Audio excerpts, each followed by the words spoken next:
تجھے بتانا ہے کہ تو خدا نہیں ہے، تو الہ نہیں ہو سکتا، تو اس خدا کے نظام پر قابض نہیں ہو سکتا. یہ نظام تیرے لیے بنا ہے اور تو اس نظام کے لیے بنا ہے. تو اس نظام کا محتاج ہے، نظام تیرا محتاج نہیں. تو وقت کا محتاج ہے، وقت تیرا محتاج نہیں. وقت تجھ پر سے گزرتا ہے، تو وقت سے نہیں گزر سکتا. ہاں اگر تو نے وقت کے اوپر سے گزرنا ہے تو ہمارا ہو جا. جب تو ہمارا ہو جائے گا تو پھر تو وقت کے اوپر سے گزرے گا. ایک عبد القادر ہوں گے 70 مریدوں کے پاس. سورج پھر ان کے حکم کے بغیر نکلے گا بھی نہیں، سورج پھر ان کے حکم کے بغیر ڈوبے گا بھی نہیں.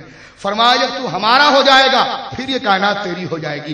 اور جب تو کائنات کے ہاتھوں دنیا کا کتا بنا رہے گا تو وقت کا چکر تیرے اوپر چلتا رہے گا. جس قدر تو ہماری راہ میں مخلص ہوتا چلا جائے گا، اس لیے کہ وقت بھی ہماری خلق ہے، تو بھی ہماری خلق ہے.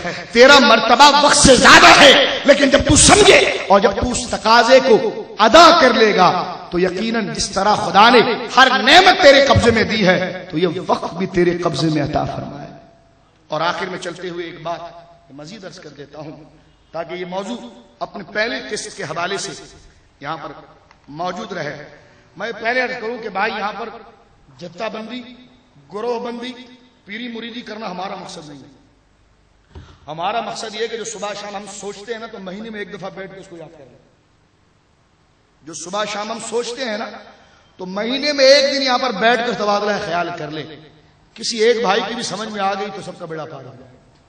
کسی ایک کو بھی شعور ہو جائے، اتنا شعور ہو جائے، کچھ نہ ہو صرف اتنا شعور ہو جائے کہ ہم مسلمان ہیں. ہم مسلمان ہیں تو ہمارے کردار سے بھی مسلمانی ظاہر ہونی چاہیے. غوث پاک کے مریدوں، غوث پاک کہتے ہیں کہ تمہارا عمل تمہارے عقیدے کو واضح کرتا ہے. تمہارا عمل، ہم غوث پاک کے مرید ہیں، ہم قادری ہیں، جب نمازیں نہیں پڑھتے ہو تو تمہارا عقیدہ یہی تھا کہ نماز کوئی چیز نہیں. جب تم خدا کے دین سے بھاگتے ہو تو تمہارا عقیدہ یہی تھا کہ تمہیں خدا کے دین کی کوئی پرواہ نہیں. تو غوث اعظم قدس السر العزیز کے یہ جملے قادریوں بہت بڑی ہمارے لیے ایک عبرت کی بات ہے. فرمایا تمہارا کردار، مل کر کہیں تمہارا کردار اور تمہارا عمل تمہارے عقیدے کی غمازی کرتا ہے. تم اندر سے کیا ہو 2 منٹ میں. اس لیے کسی نے کہا نا مجھے مرید کر لو. اس پیر صاحب نے کہا پیری مریدی کوئی جونا مارکیٹ کا ہول سیل کا سودا تھوڑی ہے کہ جناب آؤ اور مرید کر لو اور یہ کر لو. فرمایا تم نے کیوں چاہا کہ میں تمہیں مرید کروں؟ میں تمہیں کیوں اچھا لگا؟ بڑی پیاری بات انہوں نے. فرمایا کیوں اچھا لگا؟ یہ میرا جبہ سفید تھا اس لیے میں تمہیں اچھا لگا. یہ اہل دل ایسی بات کر سکتے ہیں، جن کا دل زندہ ہوتا ہے نا وہ ایسی بات کر سکتے ہیں. فرمایا تو کہتا ہے کہ مجھے مرید کر لو. تو وہ بزرگ کہنے لگے کہ تو مجھ سے اس لیے متاثر ہوا کہ میرا جبہ سفید ہے، تو اس لیے متاثر ہوا کہ جناب میری داڑھی سفید ہے، تو اس لیے متاثر ہوا کہ میرے ہاتھ میں بہت بڑی تسبیح ہے. فرمایا اگر اس لیے متاثر ہوا تو پہلی فرصت میں بھاگ جا، پہلی فرصت میں بھاگ جا. اس لیے کہ مریدیت اپنے آپ کو کسی پر بیچو گے نا، بیع تو بیچنے کو کہتے ہیں نا، بیچنے کو کہتے ہیں. جب کسی چیز کو تم خریدتے ہو تو خریدنے والا بکی ہوئی چیز کو پہلے دیکھتا ہے، بکی ہوئی چیز کو پہلے دیکھتا ہے، اور جس کے ہاتھ پر بکتے ہو اسے بھی بندہ میدان عمل میں دیکھتا ہے. فرمایا بہتر تو تب ہوتا جب کچھ دن تو میرے ساتھ رہتا. 1 گھنٹے میں تو کوئی بھی آدمی اپنے آپ کو پارسا ثابت کر سکتا ہے. فرمایا تو ایک سفر میرے ساتھ کرتا، کیونکہ سفر میں بڑے بڑے کھل جاتے ہیں.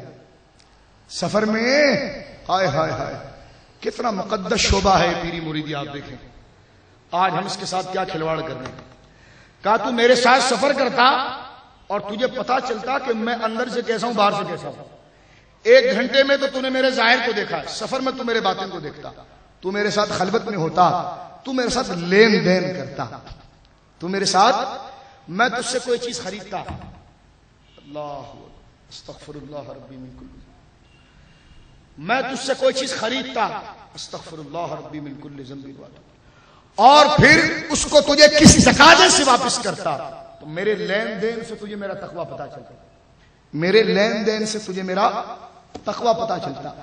مجھ سے سفر کرنے میں میرا تقویٰ اور میرا باطن تجھے پتا چلتا. میرے ساتھ کہیں تنہائی میں بیٹھ کر ایسے وقت میں کہ ہم ایک لمبا سفر کر رہے ہوں اور میں یہ بھول چکا ہوں کہ میں شیخ ہوں، اور تو یہ بھول چکا ہو کہ تو کون ہے، ہم دونوں بس تھکن کے مارے ہو، اس وقت پتہ چل رہا ہو کہ میں کس طرف جا رہا ہوں اور تو کس طرف جا رہا ہے۔ اور اگر ان تینوں دور کے اندر تو مجھے حضور کے نظام کا پابند مان لے تو پھر آجا میں تجھے مرید کر لیتا ہوں۔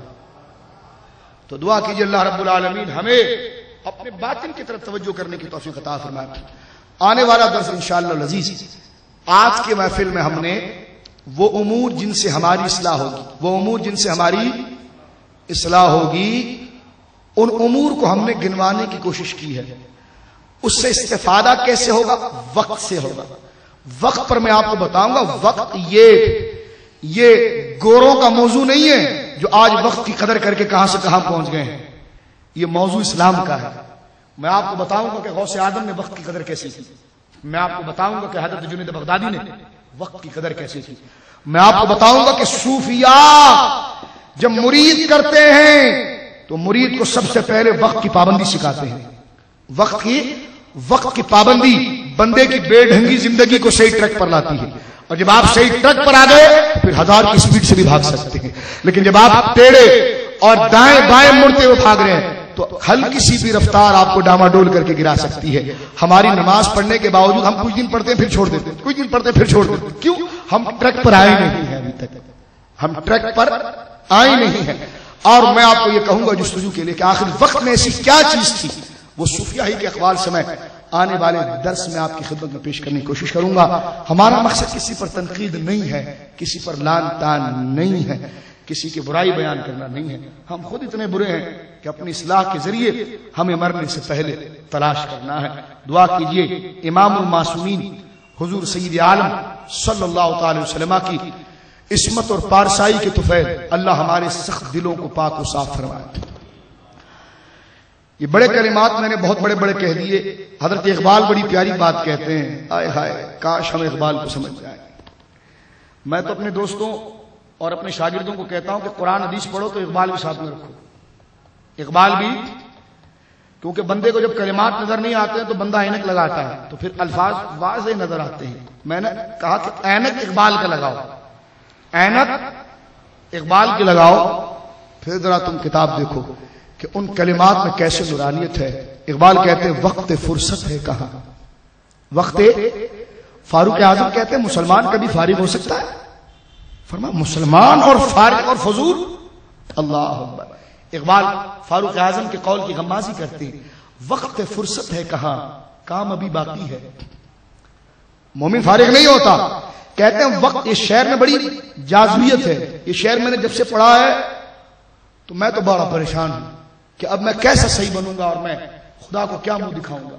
کتنی پیاری بات کی ہے کہ وقت فرصت ہے کہاں، کام ابھی باقی ہے، نور توحید کا اتمام ابھی باقی ہے۔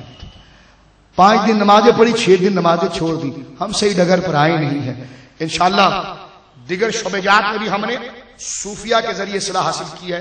انشاءاللہ اس درس میں بھی ہم صوفیاء کی کلمات سے وقت کی قدر و قیمت کو سمجھنے کی کوشش کریں گے، اور یہ بنیادی موضوع ہے۔ میں اس سے ہٹ کر کوئی اور تقریر کرنا بھی نہیں چاہتا، اس لیے کہ نہ میں اپنا وقت خراب کرنا چاہتا ہوں نہ آپ کا ٹائم خراب کرنا چاہتا ہوں۔ ہم وقت کے مینج اور وقت کی حفاظت، اس کے اہداف کو سمجھ جائیں گے، پھر کہیے گا کہ کوئی نماز چھوٹ جائے تو مجھ سے کہیے گا، پھر کبھی زبان خدا کے ذکر سے بے ذائقہ ہو جائے تو پھر کہیے گا۔ صرف وقت کو ہم نے سمجھنا ہے۔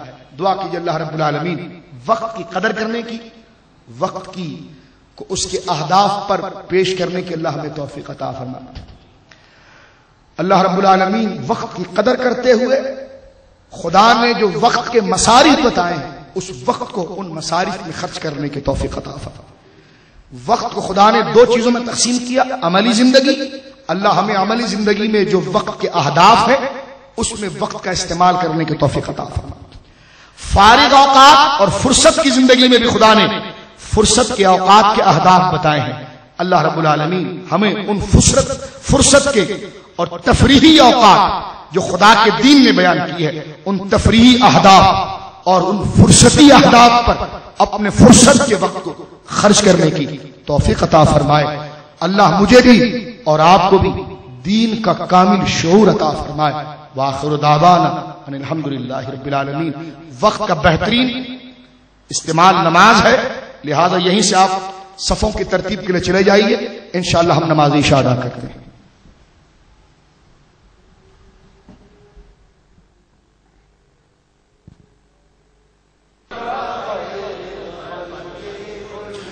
ثم الرضا عن أبي بكر وعن عمر وعن علي وعن عثمان ذي الكرم مولاي.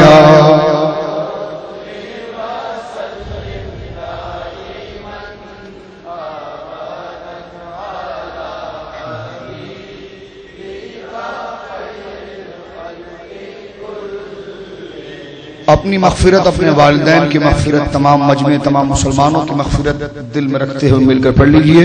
واغفر لنا شیدها واغفر لقارئها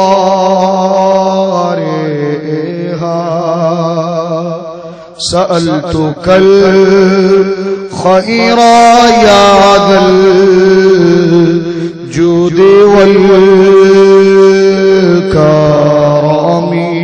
مولاي. وسلم دائما أبدا على حبيب